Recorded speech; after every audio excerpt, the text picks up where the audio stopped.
January 12, 1945. The early morning fog clings to the small coastal village of Omura, Japan.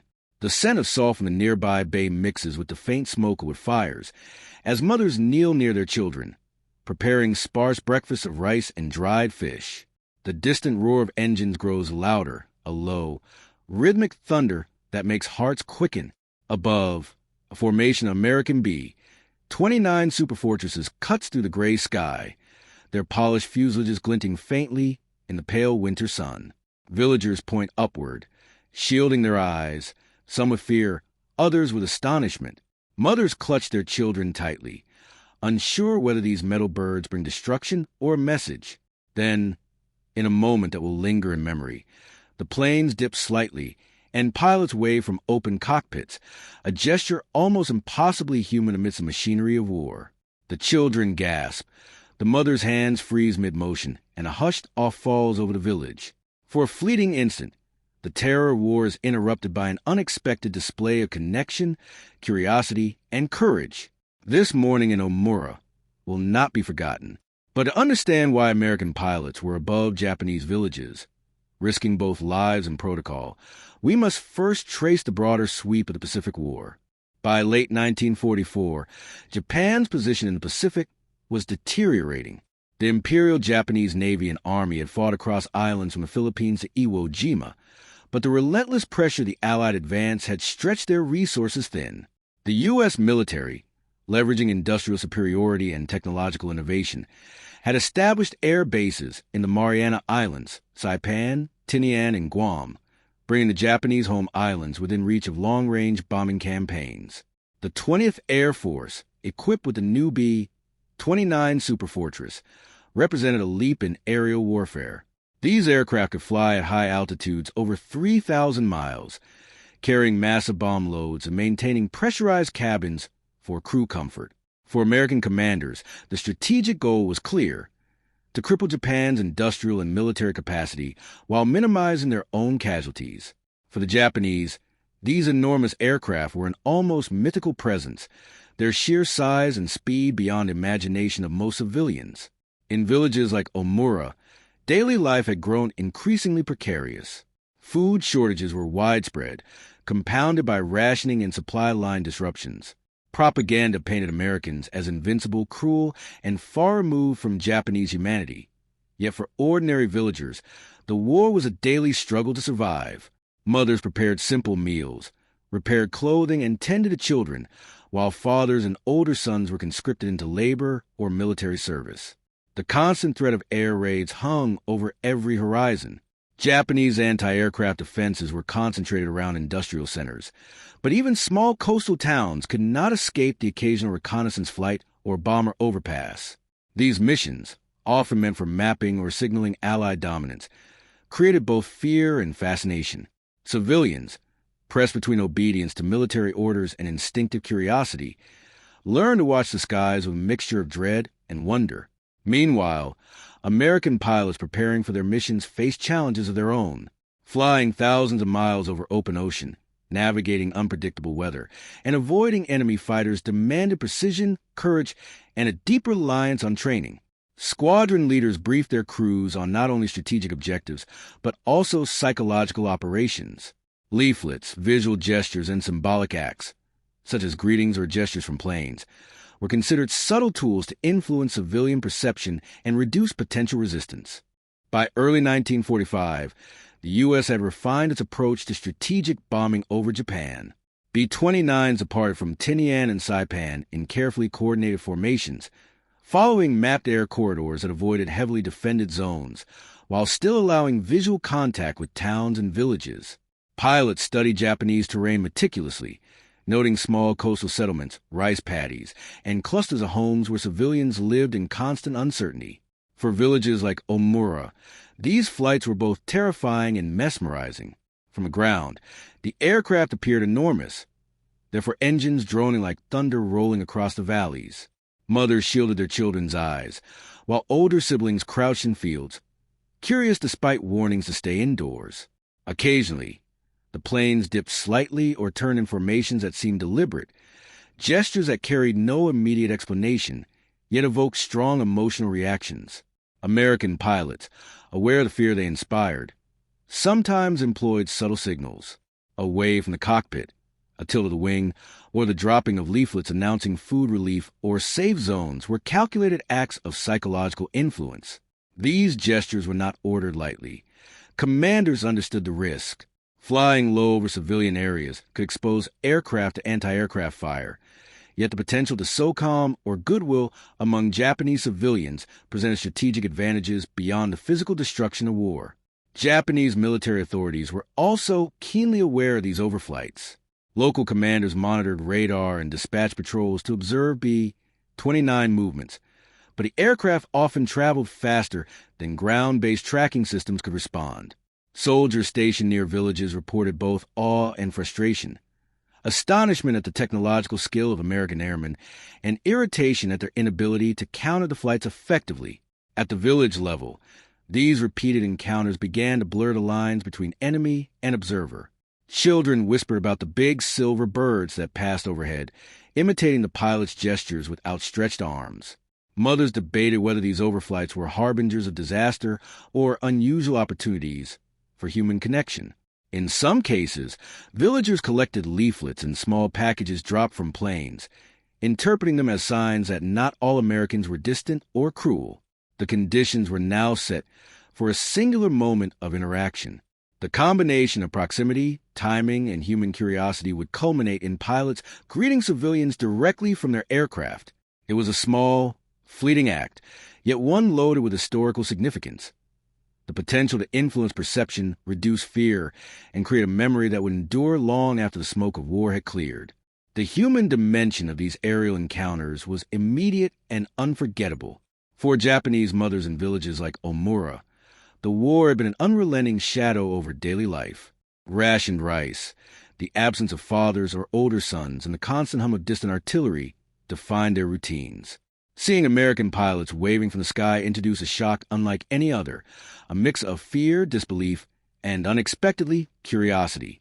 Mothers instinctively clutched their children, yet their eyes widened at the gestures, recognizing in those small movements a trace of humanity behind the instruments of war. Children, unburdened by the weight of adult fear, often responded with tentative waves of their own, laughter bubbling up despite warnings to hide. In those moments, the distance between enemy and human narrowed, even if only briefly. The ability of American pilots to perform such gestures safely rested on unprecedented technological innovation. The B-29 Superfortress, a marvel of wartime engineering, allowed crews to fly higher and faster than most Japanese defenses could track.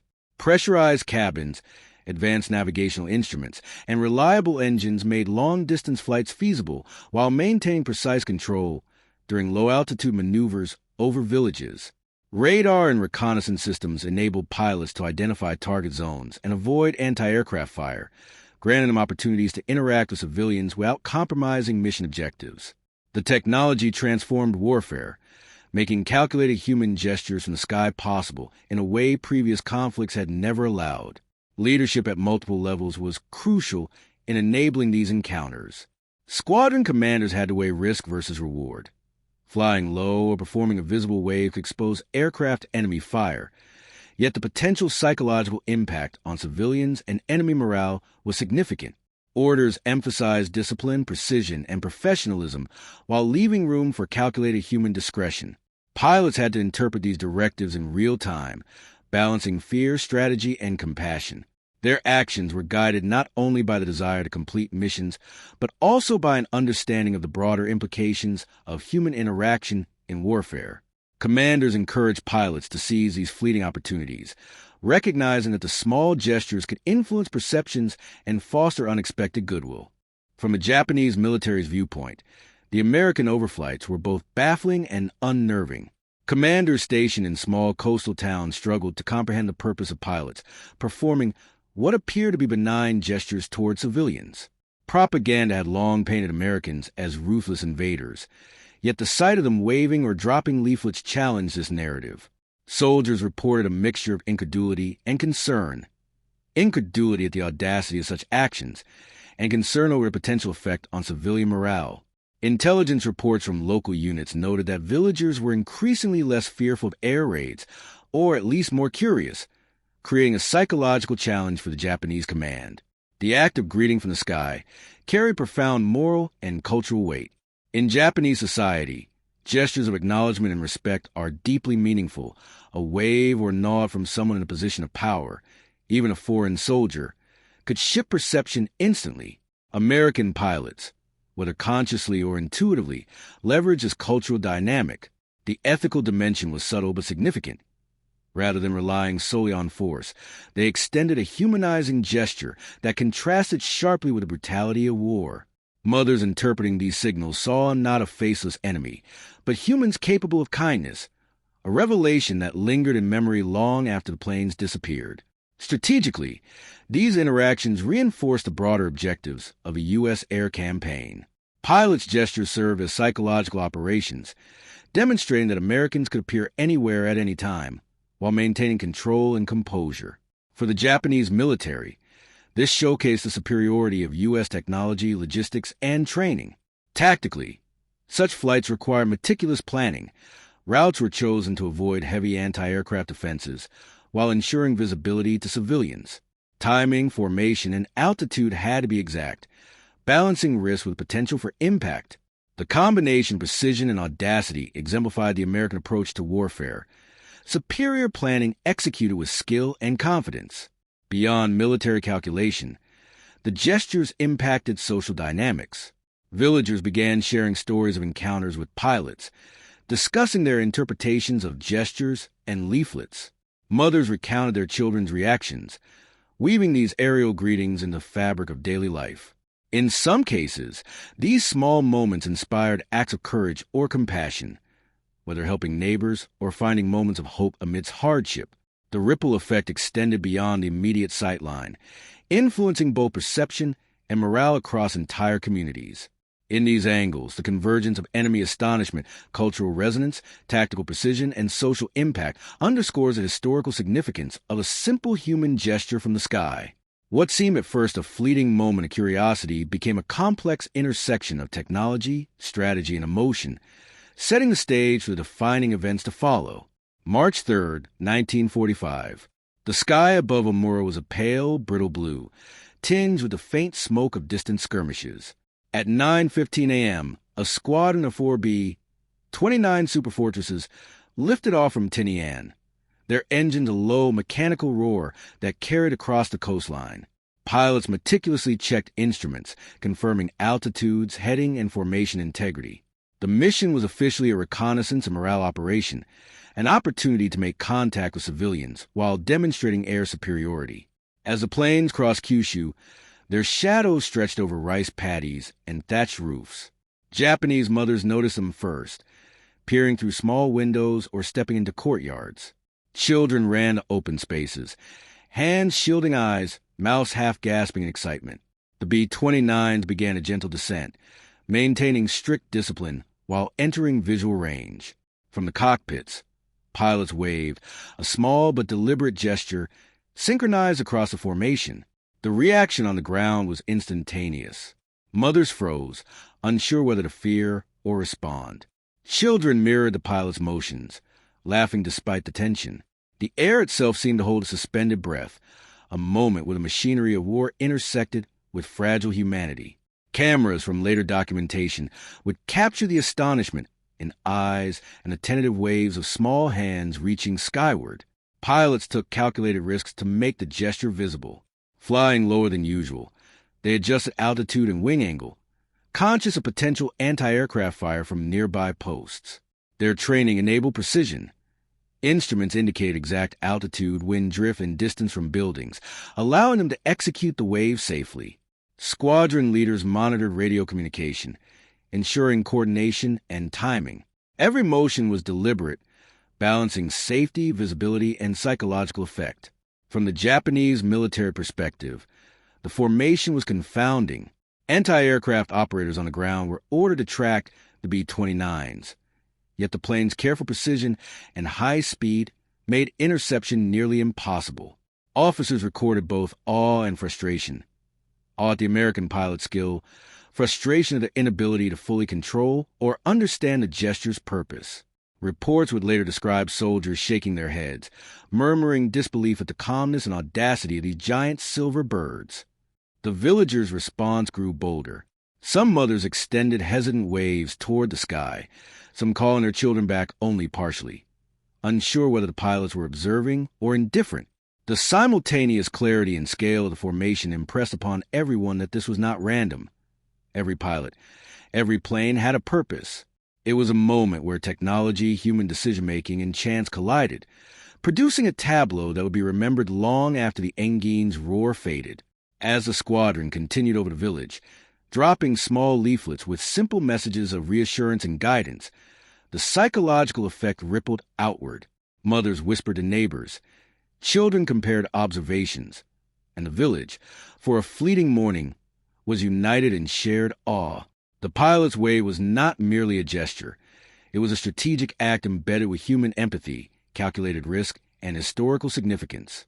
This moment marked the turning point. The act, seemingly small, crystallized American technological superiority, disciplined leadership, and strategic psychological influence, leaving Japanese civilians stunned and challenged Japanese military expectations. What had begun as a routine flight had become an unforgettable encounter, a climax of human and mechanical precision. The B-29 formation lingered just long enough for every villager to take notice. Mothers pressed their children close, faces a mix of awe and disbelief. Some whispered prayers, unsure if the aircraft were harbingers of death or messengers of hope. Children ran in open fields, arms raised, mimicking the pilot's waves, their laughter mingling with the steady drone of engines. Even elders, usually reserved and wary, paused, eyes tracing the silver silhouettes against the pale morning sky. On the ground, Japanese soldiers could do little but observe. They recorded the unusual behavior with notebooks and cameras, noting the civilians' reactions. Confusion rippled through their ranks. The Americans were demonstrating superior skill, precision, and control, yet without firing a single shot. To these officers, it was an unexpected psychological tactic, a subtle but undeniable display of dominance. The juxtaposition of human gesture and overwhelming technological power created a surreal scene, one that would later be cited in military reports as an example of psychological impact without direct combat. Pilots continued their carefully coordinated gestures. A slight bank, synchronized with the dropping of leaflets containing messages like, "We do not intend harm," and instructions for avoiding combat zones, amplified the impact. These actions were intentional, designed to communicate humanity amid the machinery of war. For Japanese mothers, the gestures defied everything they had been taught about the enemy. The distance of thousands of miles, the roar of warplanes, and the violence elsewhere made the display all the more shocking. Mothers found themselves questioning propaganda, seeing Americans not merely as invaders, but as humans capable of deliberate kindness, even in the midst of war. The ripple effect extended beyond Omura. Nearby villages reported similar encounters in subsequent days. Word spread quickly. American pilots had waved, dropped leaflets, and demonstrated skill in ways that were audacious yet non-lethal. Stories of the event circulated among civilians, creating a subtle shift in perception. Mothers recounted the precise movements of the pilots. Children sketched the formation in the dirt, and villagers speculated on the intentions behind the gestures. The psychological impact, carefully orchestrated and executed, had taken root. This turning point highlighted multiple layers of strategy and human experience. Technological innovation enabled pilots to perform extraordinary maneuvers safely. Leadership allowed discretion and judgment in moments that could have been misinterpreted as recklessness. The human response, the astonishment, fear, and tentative wonder, underscored the power of gestures, even in war. And the enemy perspective, recorded in Japanese military notes, reflected a blend of shock, awe, and the dawning realization that the Americans' mastery extended beyond bombs and bullets. By mid-morning, the B-29s ascended back toward their original flight path, engines fading into the distance. Villagers remained in the fields, mouths open, hands still raised, absorbing the improbable spectacle. Mothers hugged their children tightly, aware that this brief encounter had altered their understanding of the war and the people fighting it. Soldiers returned to their posts, recording observations and reassessing assumptions about the Americans' capabilities. The climax of this moment, the pilot's greeting from the sky, was both simple and profound. A calculated gesture of humanity had intersected with technological mastery, producing a moment of awe and shock that would resonate far beyond the morning it occurred. It was a turning point not only for Omura but also in the subtle psychological dimensions of the Pacific War, foreshadowing the impact of subsequent American operations and shaping the narrative of human connection amid conflict. In the weeks that followed, the psychological imprint of the pilot's gestures remained vivid. Villagers continued to speak of the B-29s, comparing each flight to the last. Mothers described the precise timing of the waves, the synchronized movements of the formation, and the leaflets fluttering down like paper snow. Children drew sketches of the planes in the dirt, mapping imagined flight paths, and even older villagers, usually reserved, admitted to a lingering sense of curiosity and cautious admiration. These moments softened the rigid boundaries of fear, creating a subtle awareness that the enemy could act with intentional humanity. Japanese military assessments highlighted the unexpected consequences. Commanders noted that civilian compliance with directives did not diminish, but the sense of awe inspired by the flights introduced a new variable in local perception. Soldiers wrote of confusion and frustration. The Americans' ability to combine overwhelming technological superiority with delicate human gestures challenged established assumptions about how the war should be fought. Intelligence summaries emphasized that the psychological effect, though difficult to quantify, had measurable influence on morale, curiosity, and community cohesion, revealing a dimension of warfare that extended beyond the battlefield. The U.S. military recognized these engagements as small victories in psychological operations. By demonstrating skill, discipline, and discretion, the pilots reinforced the image of American technological and organizational supremacy. Even minor acts, a wave, a gesture, a leaflet, were magnified in the minds of civilians accustomed to fear and scarcity. Commanders later cited these flights as examples of how precise, humane action could complement conventional bombing campaigns, achieving both strategic and moral objectives. Historically, these moments contributed to a broader narrative of the Pacific War that is often overlooked, that the human dimension of conflict is inseparable from technology and strategy. Pilots' actions created ephemeral yet enduring impressions, challenging propaganda, and shaping how civilians remember the Americans.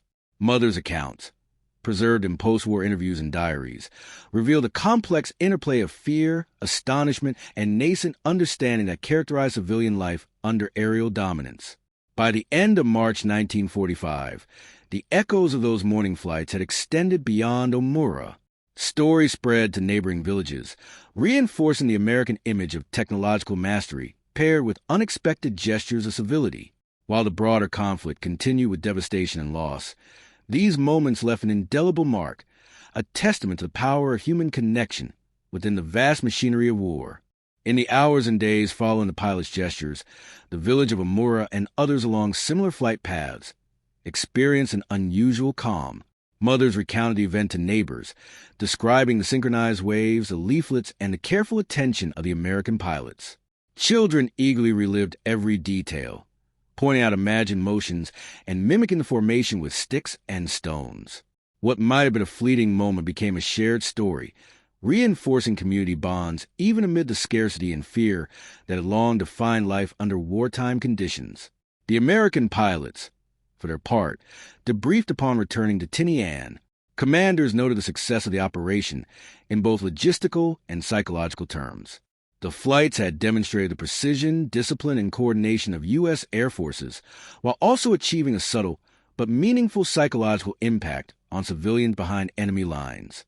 Pilots were commended not only for technical skill, but also for exercising judgment that allowed safe, humane engagement. These missions illustrated an emerging doctrine. War could exert influence beyond destruction, leveraging small acts of connection to shape perceptions and morale. Japanese military observers filed detailed reports. Officers expressed both frustration and awe, documenting the civilians' reactions with meticulous care. Reports described mothers' astonishment, children's laughter, and the temporary disruption of routine propaganda narratives. Soldiers noted that, while the action had not altered the course of the war, It created moments of hesitation and curiosity among civilians, an unexpected consequence that military strategists could not ignore.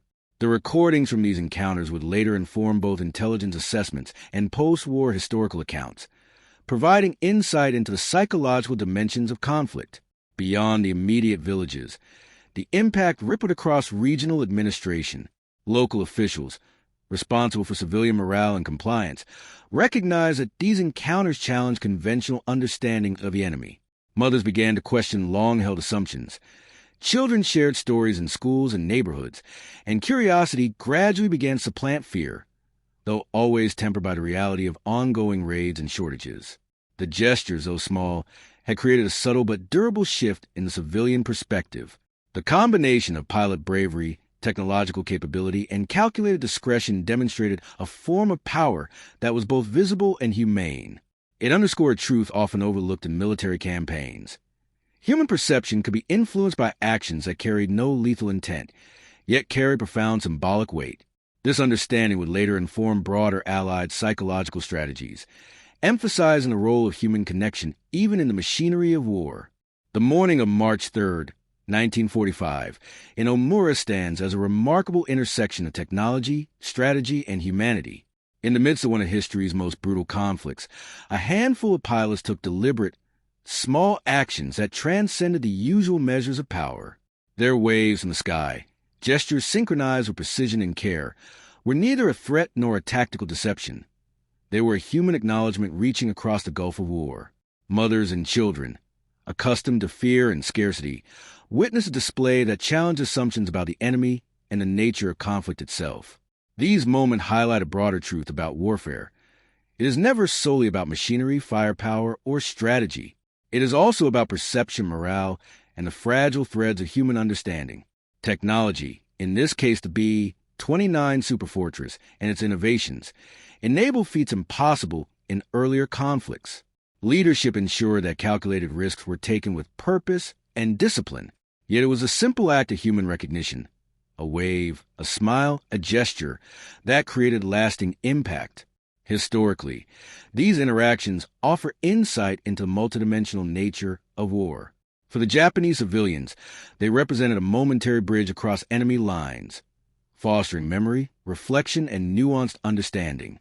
For the American pilots and military planners, they demonstrated that psychological influence, when paired with skill and precision, could extend beyond bombs and bullets. The small gestures became symbolic markers of empathy, courage, and foresight within the larger narrative of the Pacific War. Ultimately, the story of American pilots greeting Japanese mothers is a reminder that even in times of immense destruction, human connection persists. It shows that history is shaped not only by grand battles and strategic victories, but also by the fleeting, intimate moments where courage and compassion intersect.